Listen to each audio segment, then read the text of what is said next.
Cockleshell Bay is a town near the sea with seagulls and sunshine and sound.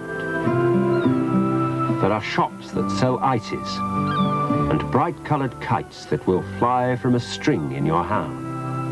There are white-painted houses along the seafront, and one's called the Bucket and Spade. It's where people stay and two children play with all the good friends that they've made.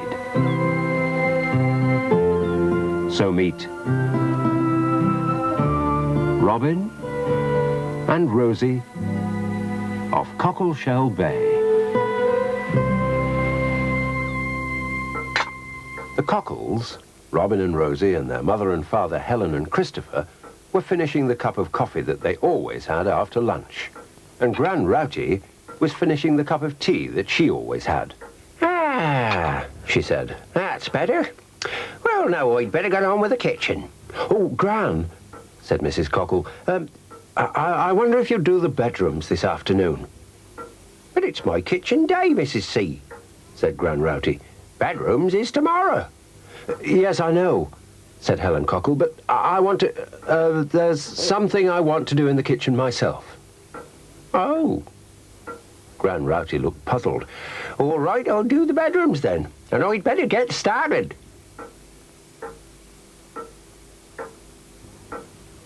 Mrs. Cockle waited for Gran to go, and then... "Listen," she whispered to the others. "I was talking to Mr. Ship yesterday, and he told me that today is Gran Rowty's birthday." "Oh, a birthday!" said Robin and Rosie together. And Mr. Cockle said it'd be nice to get her a present. "I'm going to make a special birthday tea for Gran," said Mrs. Cockle very quietly. "But it's got to be a surprise." "Oh, great!" said Robin.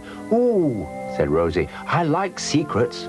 "Yes, well, make sure you keep it," said Christopher Cockle. "Oh, yes, we will," said Robin and Rosie both together. "And now you better go and play and let me get on while Gran's upstairs," said their mother. "I'll call you when tea's ready." A few moments later, Robin and Rosie came out of the back door, and Rosie was carrying a paper bag. "What have you got?" asked Robin. "Shh," said Rosie. "Come on, let's go to Mr. Ship's yard." "But I'll tell you then."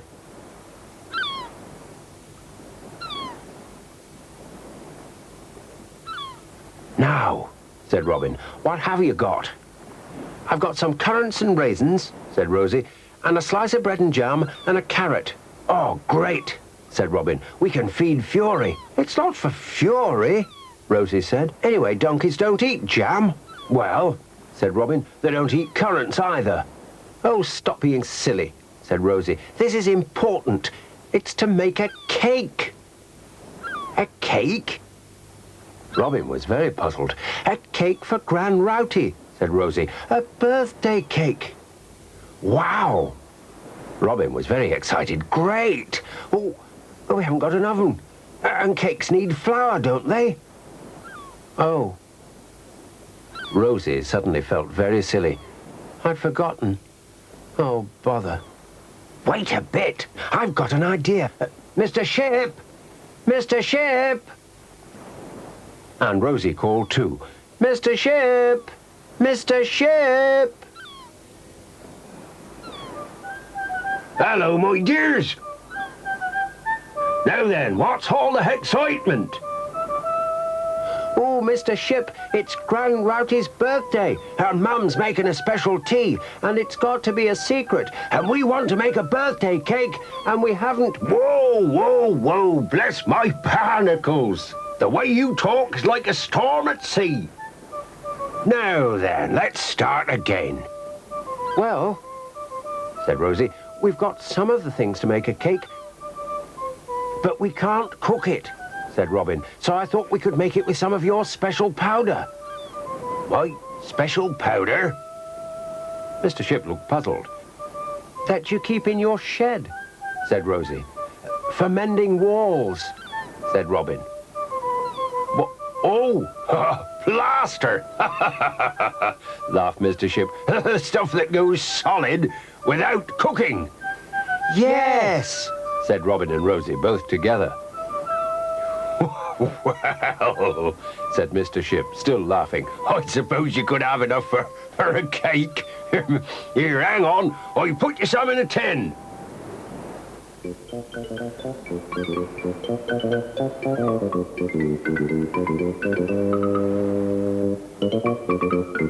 There, he said.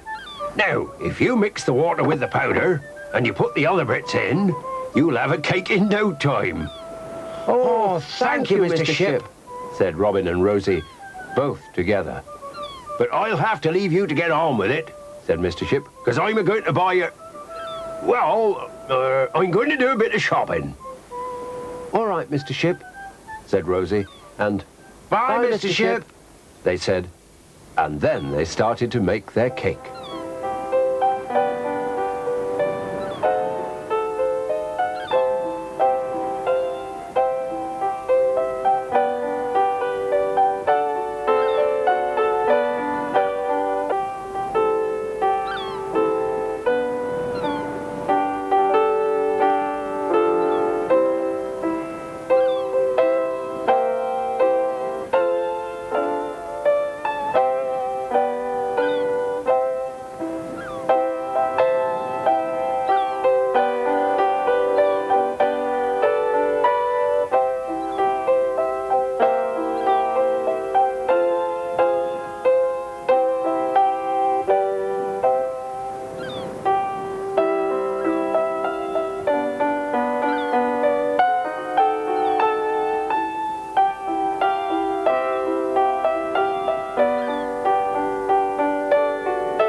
Robin!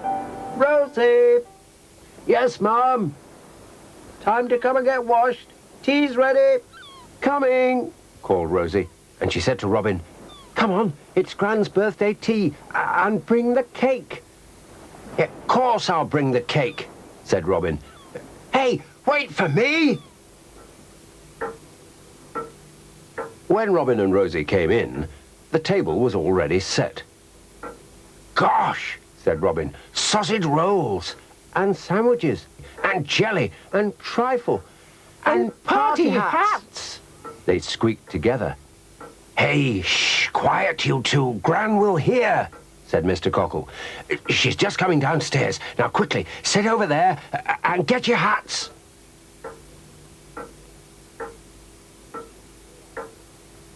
She's here. Goodness gracious me, said Gran as she came into the room. That's a fancy table. What's going on? Happy birthday, said Mrs. Cockle, and Happy birthday, said Robin and Rosie and Mr. Cockle all together.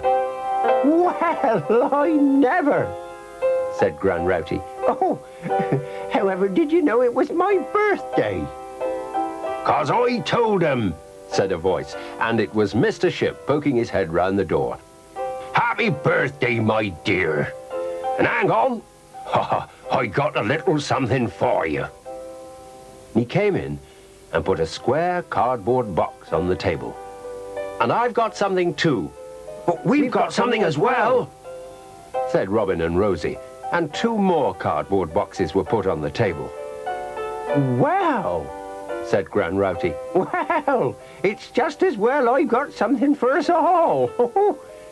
And she went into the hall.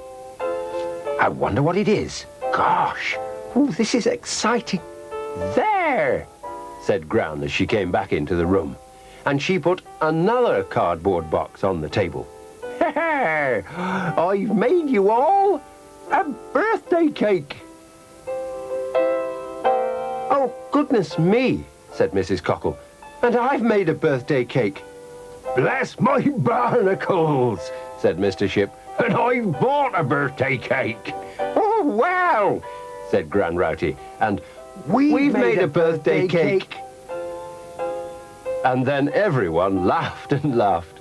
And when they'd had a really good laugh, they all had a really good sing. And they sang, Happy birthday to you. Happy birthday to you. Happy birthday, Gran Rowty. Happy birthday to me. Then they all sat down to tea and birthday cakes.